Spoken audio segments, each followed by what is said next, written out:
Uşaqlarda ən çox görünən qəzəb problemləri 1 yaş yarım və 3 yaş aralığındadır. Uşaq yeriməyə başlayır, müstəqilliyi dərk eləyir, özünü dünyanın mərkəzində görür. Ən kiçik bir onun qarşısına yaranan maneələrdə uşaq xəyal qırıqlığı yaşayır, məyusluq yaşayır. Güclü bir sahiblənmə duyğusu var uşaqda. Bu zamanlarda hər şey onun əşyalarını paylaşmaq istəməz, başqası ilə bölüşmək istəməz. Yarımçılıq danışır. Duyğularını kəlmələrlə tam ifadə edə bilmir. İnsanları özünü anlada bilmir. İnsanları qane edə bilmir istəklərində. Buna görə də uşaq təbiidir ki, gərək qəzəblənmə, təbiidir ki, gərək qəzəbi ilə ifadə edə. 0-18 aylıq uşaqlarda qəzəblər görünür. Bu demək deyil ki, 1 yaş, 3 yaş arasındadır, o daha çox görünür. 0-18 yaş arasında da uşaqlarda qəzəb görünür. Uşaq aclıqdan, yüksək səsdən, onu eşitməyə dözümünün olmamasından, yorğunluqdan əsəbləşə bilir. Bunu ağlamaqla reaksiya verir. 3-5 yaş arasında da uşaqlar yavaş-yavaş qəzəblərini şiddətləndirə bilirlər. Hətta hücum edə bilirlər. Burada çox çətin məqamlarda da valideyn müəyyən bir tərbiyəçidən, psixoloqdan bunu öyrənməlidir, uşaqla necə rəftar etmək lazımdır. Və burada da yaranan bilirsiniz, çətinliklərlə üz-üzə gəlməyi öyrənməyib, paylaşmağı öyrənməyib, düşüncələrini ifadə eləməyi öyrənməyib. Bütün bunların uşağın ən çətin vaxtlarıdır. Bunu gərək valideyn gedə öyrənir ki, uşaqla necə rəftar etmək lazım. Müxtəlif krizlər də elə bu yaşlarda yaranır. Burada gərək kontrol altına alasan düzgün formada, öyrəndiklərini icra eləyəsən, mərhəmətlə, qayğı ilə, sevgi ilə və disiplinlə birlikdə, nizam-intizamla birlikdə, iradə ilə birlikdə. 6-8 yaşında ədalət anlayışı uşaqda ortaya çıxmağa başlayır. Haqsızlığa qarşı etirazlar olur. İnanır ki, mənə haqsızlıq olur, insafsızlıq olur. Ayrı seçkiliyi olur. Yanlış anlaşıldım, məni yanlış başa düşdülər. Mənə anormal cəza verilir. Anormal şəkildə məhrum buraxıldı. Bu zaman uşaq qəzəbini çölə vurmağa başlayır. Pis sözlər danışmağa başlayır. Fiziki şiddət.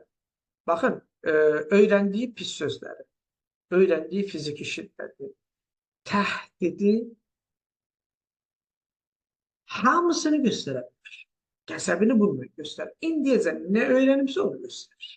Bu zaman uşaq başqalarını vura bilər, itələyə bilər, dişləyə bilər, şiddət göstərə bilər, əşyalarını sındıra bilər, parçalaya bilər, təhqir eləyə bilər, pis sözlər söyləyə bilər, yəni saçını yola bilər, paltarlarını yırta bilər, üzünü çırmaqlaya bilər.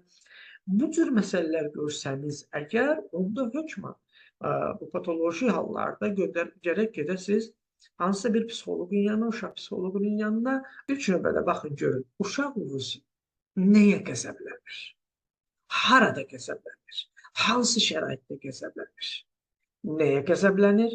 Harada qəzəblənir? Hansı şəraitdə qəzəblənir? Və çalışın bu amillərdən uzaq tutun uşaq. Uşaqdan tələbləriniz ani olmasın.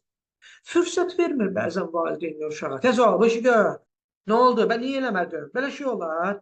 Gəl də, malsan, çolaqsan, şirsən, nə bilim, nəsən. Sənin tayların belə edir.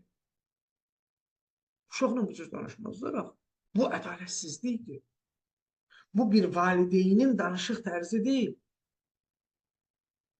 Bu rəqiblərin, yadların danışıq tərzidir. Övladla belə danışmazlar. Övladla sevgi, mərhəmət dolu danışarlar. Bu dəqiqə, tez ol. Bu cür əmr verilməməli uşağa. Gözü qoy uşaq eləsin öz bacarığı qədər, öz istəyi qədər. Hörmət qoy, dəyər ver. Sıxma boğmaya salma. Təəssüflər olsun ki, bəzi cəmiyyətlərdə, müəllimlər də belə. Kəz, elə elə, qorxuzaraq, vuraraq, təhqir eləyərək. tələsdirərək, başın üstündə dayanaraq, amiranə formada, sındırarak. Diqqət edin uşağınızın müəlliminə. Müəllimin haqqı yoxdur uşaqla bu rəftarında. Müəllim əgər müəllimliyi bacarmırsa işləməsin. Səbri yoxdursa işləməsin. Yaşlı müəllimdir, neynəsin işləməsin. Gülsün başqa işlə məşğul olsun. Səbri yoxdur, bacarmırsa eləməsin. Bizdə çox çirkin bir söz var. Nə bilim, əti mənim, sümüyü sənin, nə bilim, sümüyü sənin, əti mənim. Xeyr, uşağın əti də mənimdir, sümüyü də mənimdir. Olmaz.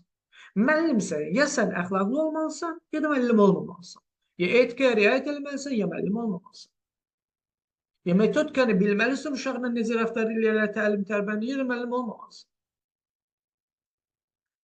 Burada diqqətli olmalıdır valideynlər, uşağın haqqını müəllimi yetişdirməməli. İndiki uşaqlar elədir ki, heç onlara söz də demək olur. Sən uşağı düzgün evdə tərbiyə eləsən, müəllim də düzgün tərbiyəni davamını məktəbdə gətirsə belə olmaz. Bax, görsək fardadır. Hər halda, baxın, uşaq məsələn, yelləncəkdə yellənir, oynayır. Bir var uşağa deyəsən ki, dur, getdi də, dur, gəl. Bir var bu cür deyəsən, bir var uşağa deyəsən ki, 10 dəqiqədə oyuna getmək zamanıdır. 10 dəqiqədə oyuna getmək. Uşaq da 10 dəqiqə oynayır, 10 dəqiqəni ona verdin. 10 dəqiqəni alar, oynayır gələr. Ola bilər deyə, yox, getməyək, belə filan.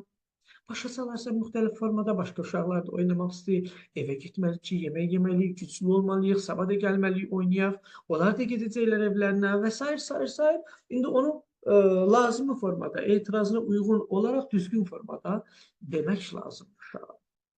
Baxın, bayaq işarə elədiyim kimi, uşaqlar yuxusuzluqdur, yorğunluqdur, acılıqdır, susuzluqdur. Bunlara bizim kimi dözümlü deyirlər. Çünki bunlara diqqət eləmədiyimiz zaman uşaq təbii ki, qəzəbli olacaq. Uşaq təbii ki, nigarançılığını bildirəcək, düzgün olmayan rəftarlar göstərəcək, ağlayacaq, vuracaq, qışqıracaq. Bunları da uşağın ehtiyaclarını təmin eləmək lazımdır. Ha, nə oldu? Normaldir də, adam kimi də su istəyirəm. Uşaq da dağılır, su istəyir, su gətirir. Hoş ödün, susamısan, qurban olarım, sən acmısan. Sonra öyle gedərsən ki, uşağı açanda bir işarə elə, bir söz denən, bir cür başa sal ki, mən acmışam. Ağlamaqla bilmirəm axı harındır. Bədənin ağrıyır, yorğunsan, yuxun gəlir, acmısan, susamısan, oynamaq istəyirsən. Niyə ağlayırsan bilmirəm ki. Bunu mənə denən eləyir. Uşağı yönləndirərlər yavaş-yavaş. Uşağı başa salarlar, səbirlə, hövsəliylə. Bir dəfə dedim, olmadı. Hə, fəlsəfə elmləri doktorudur. Gəlirsən, bir dəfə desə, onu başa düşür. Uşaqdır da, boş ver, deyirəm. Uşaq da 10 dəfə də düşün bilməyə bilər. Yavaş-yavaş öyrənəcək. Uşaqların seçim etməsinə imkan veririk. Fikirlərimizi gəlib uşağa diktə edirik. Uşağın qarşısında həmişə bir şey eləyəndə seçilir. Məsələn, uşaq çölə çıxanda papaq qoymaq istəmir. Uşağa demək ki, hökmən bu götür papağı qoy. Deyən papaq qoyursan, başqa məsələn yaylaq bağlayır. Qız uşağıdır. Oğlan uşağıdır, bu papağı qoyursan, papaq qoyursan. Ya papaq qoyacaq, ya da çölə çıxmayacaq. Çünki çölə çıxsaq xəstələnərik, papaq qoyaq ki, xəstələnməyək. Yəni, seçim qoy qarşısına, uşaq birini seçsin. Yox, mən həm çölə çıxmaq istəyirəm, həm papaq qoymaq istəyirəm. Olmaz. Olmaz. Səbəbini denən. Uşağa başa sal. Şəkil göstərirəm. Bax, belə xəstə olmaq istəyirsən, həkim istəyirsən gəlsin. Həkim gəlsə sənin canın da yanacaq, ağrıyacaq, iynə vuracaq, dərman acıdır, atacaqsan. Sonra çıxa bilməyəcəksən. Yavaş-yavaş başa sal uşağa. Papaq lazımdır ki, xəstələnir. Uşağınızın tutumunu bilməlisiniz. Onun eləyə bilməyəcəyi, yaxud etmək istəmədiyi işləri məcbur eləməməlisiniz. Sevdirməlisiniz elətdirmə. Mən valideynəm, deyirəm eləməlidir. Elə bir qanun yoxdur. Yoxdur. Mən valideynəm, nə deyirəm o olmalıdır? Yoxdur. Hətta düz şeylər də belə. Düz əməllərdə, rəftarlarda belə, düz hisslərdə belə. Valideynlik mən deyirəm o olmalıdır demək deyil. Valideynlik mən düzgün bildiyimi sevdirərək uşağa etdirməliyim. Onun istəklərini də, duyğularını da ona hazırlamalıyım. Bax, valideynlik budur.